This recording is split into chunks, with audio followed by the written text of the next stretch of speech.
বন্ধুরা, all Bangla knowledge YouTube চ্যানেলের পক্ষ থেকে সকল দর্শককে জানাই আন্তরিক অভিনন্দন এবং শুভেচ্ছা। বন্ধুরা, প্রত্যেক সপ্তাহের মতো এই সপ্তাহের যে কর্মসংস্থান পেপার, সেই পেপারে যে জিজ্ঞাসা পাতা থাকে সেই পাতা নিয়ে এই ভিডিওতে হাজির হলাম। এখানে আপনারা বিভিন্ন চাকরি সম্বন্ধে প্রশ্ন করেছেন, উত্তর দিয়েছে কর্মসংস্থানের বিশেষজ্ঞগণ। প্রত্যেকটি প্রশ্নের উত্তর আমরা এক এক করে দেখে নেব। এখানে প্রথম প্রশ্ন করা হয়েছে স্কুল সার্ভিসের, যেখানে বলেছে ডিগ্রি করছে 50% নম্বর নেই, এমএ করছে 50% নম্বর আছে, বিএড আছে, কোন ক্লাসে পড়ানোর জন্য দরখাস্ত করতে পারবো। এখানে প্রশ্ন করা হয়েছে, উত্তর দিয়েছে নবম থেকে দশম শ্রেণীর জন্য এখানে আপনারা দরখাস্ত করতে পারবেন। পরবর্তী প্রশ্ন, স্কুল সার্ভিসের নবম দশম শ্রেণীর বিজ্ঞপ্তি এবছর বেরোবে কি? উত্তর হ্যাঁ, বেরোবে। পরবর্তী এখানে প্রশ্ন প্রাইমারির, যেখানে বলেছে প্রাইমারি ইংরেজি মাধ্যমে পড়াশোনা করেছি, প্রথম ল্যাঙ্গুয়েজ ইংরেজি, দ্বিতীয় ল্যাঙ্গুয়েজ বাংলা আছে, প্রাইমারি টিচার পদে যোগ্য কি? উত্তর বলা হয়েছে হ্যাঁ যোগ্য, তবে প্রাইমারি টিচার পদের জন্য ন্যূনতম উচ্চ মাধ্যমিক পাস ও ডিএলএড যোগ্যতা এখানে থাকতে হবে। পরবর্তী প্রশ্ন, ডিএলএড পাস, এনএসওইউ থেকে ডিগ্রি কোর্স পাশ করেছি, আপার প্রাইমারি শিক্ষক পদের জন্য দরখাস্ত করতে পারবো কি? উত্তর হ্যাঁ, পারবেন। পরবর্তী প্রশ্ন পুলিশে চাকরি, যেখানে বলা হচ্ছে পশ্চিমবঙ্গ পুলিশের সাব ইন্সপেক্টর পদের পরীক্ষা কবে হতে পারে? উত্তর বলা হয়েছে এখনও তারিখ কিন্তু ঠিক হয়নি। পরবর্তী প্রশ্ন করা হয়েছে আবগারি দপ্তরের কনস্টেবল, লেডি কনস্টেবল পদের বিজ্ঞপ্তি এবছর বেরোবে কি? শিক্ষাগত যোগ্যতা কেমন থাকা দরকার? উত্তর মাধ্যমিক পাস ছেলেমেয়েরা আবগারি কনস্টেবল পদের জন্য আবেদন করতে পারবেন। বয়স হতে 18 থেকে 27 বছরের মধ্যে। তপশিলরা 5 বছর, ওবিসিরা 3 বছর বয়সের ছাড় পাবেন। শারীরিক মাপজোপ হতে হবে লম্বায় ছেলেদের বেলায় অন্তত 167 সেমি, তপশিল উপজাতি গোর্খা হলে 160 সেমি, বুকের ছাতি না ফুলিয়ে 78 সেমি, ফুলিয়ে 83 সেমি, তপশিলি উপজাতি হলে বুকের ছাতি না ফুলিয়ে 76 সেমি এবং ফুলিয়ে 81 সেমি। আর উচ্চতার সঙ্গে সামঞ্জস্যপূর্ণ ওজন থাকতে হবে। মেয়েদের বেলায় শারীরিক মাপজোপ হতে হবে লম্বা অন্তত 160 সেমি, তপশিল উপজাতি হলে 152 সেমি, ওজন হতে হবে 48 কেজি, তপশিল উপজাতি হলে 45 কেজি। দৃষ্টিশক্তি দরকার, দূরের বেলায় ভালো চোখে 6/9, 6/9, খারাপ চোখে 6/9, 6/12, কাছের বেলায় ভালো চোখে 0/6, খারাপ চোখে 0/8। প্রার্থী বাছাই হবে 3টি ধাপে। প্রথমে হবে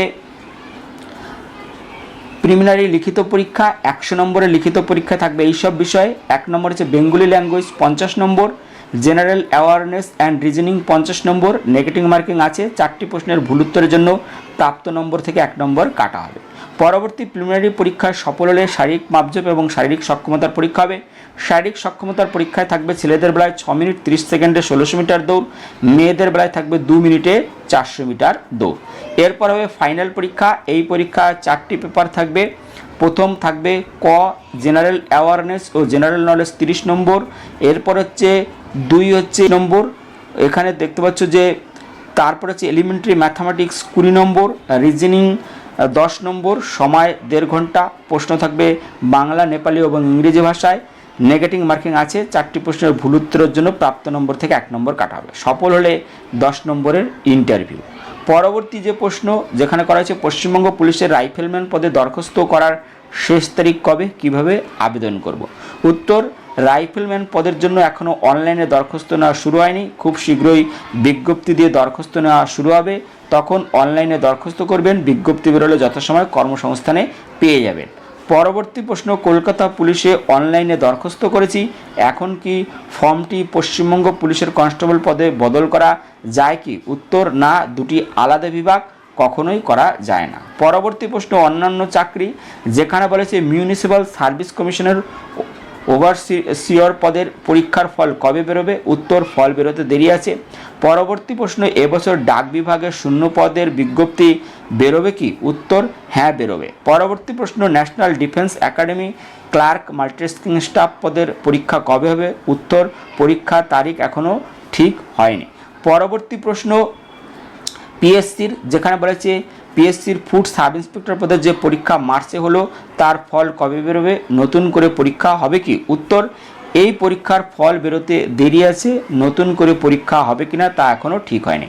পরবর্তী প্রশ্ন, ক্লার্কশিপের প্রথম পার্টের কতদিন পর পার্ট 2 পরীক্ষা হবে? উত্তর বলা হয়েছে প্রথম পার্টের ফল বেরোনোর 3 মাসের মধ্যে সাধারণত দ্বিতীয় পার্টের পরীক্ষা হয়, তবে কম বেশি সময় লাগতে পারে। পরবর্তী রেলে চাকরির বলা হয়েছে রেল প্রোটেকশন ফোর্সের কনস্টেবল পদের দরখাস্ত কবে থেকে নেওয়া শুরু হবে? উত্তর, অনলাইনে দরখাস্ত নেওয়া শুরু হয়েছে। বিস্তারিত তথ্য এই পেপারে পেয়ে যাবেন প্রথম পাতায়, এবং আমরা ভিডিও বানিয়ে রেখেছি, এই ভিডিওর ডেসক্রিপশনে লিঙ্ক থাকবে, সেখানে গিয়ে তোমরা দেখে নিতে পারবে। পরবর্তী দেখতে পাচ্ছ আরপিএফের সাব ইন্সপেক্টর পদে বেলায় চশমা থাকলে দরখাস্ত করা যাবে কি? উত্তর, আরপিএফের সাব ইন্সপেক্টর পদের বেলায় ডাক্তারি মান B1 ক্যাটাগরিতে হতে হবে। চোখে চশমা, ভাঙা হাঁটু, চ্যাটালো পায়ের পাতা, রং চেনার অক্ষমতা ইত্যাদি থাকলে ডাক্তারি পরীক্ষায় সফল হতে পারবেন না।